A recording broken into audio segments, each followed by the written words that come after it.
The card of the day using the Thoth Tarot White Box B, I pulled the Devil.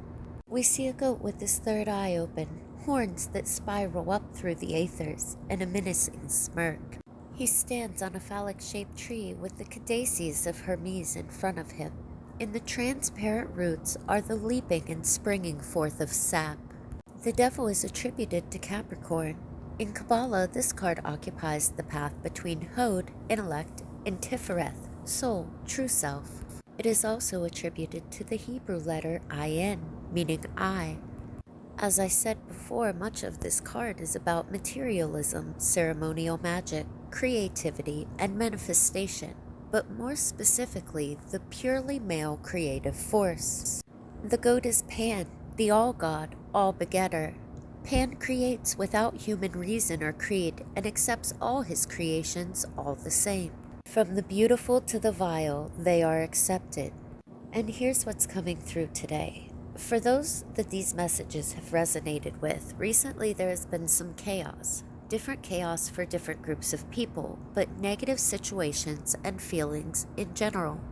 This card is highlighting our powerful creative force and our need to accept our creations. Not accept them as in keep recreating negative or harmful creations, but to accept the fact that we made choices in our lives that led to us being in a bad relationship, at an unfulfilling or underpaying job, or whatever negative creation we're unhappy with. It's true that we can't control everything, and sometimes bad things happen to people who didn't make choices to create them.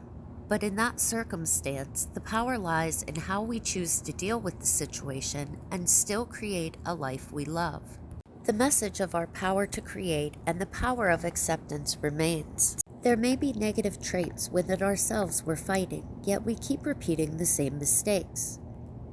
But just like in meditation, when your thoughts wander and you bring them back to focus without negative self-talk, in life, if we're fighting addictions or bad habits, it's best not to beat yourself up and just come back to focus on your goal without guilt or shame. The more you bring yourself back without backlash, the easier it gets to do so and the more likely you are to succeed. We can change ourselves, but we can't change others. Acceptance of who people are and making choices accordingly is helpful to us too.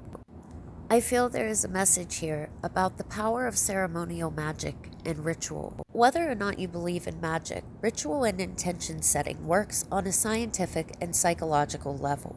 The more you set intentions to do something, the more likely you are to take steps towards that goal, to see opportunities relating to the goal, and to succeed.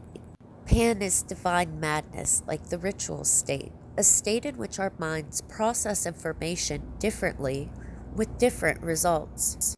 Pan is joyful in his creations and focuses more on the joy of creation than the outcome. These concepts can help us too to create the lives we want and to enjoy the process along the way. So the message is much more general and less divided today. Simple. Understanding the power of acceptance as well as the active creative force in the self can help create a life that is maddeningly joyous and divine. Thanks for watching. 93s.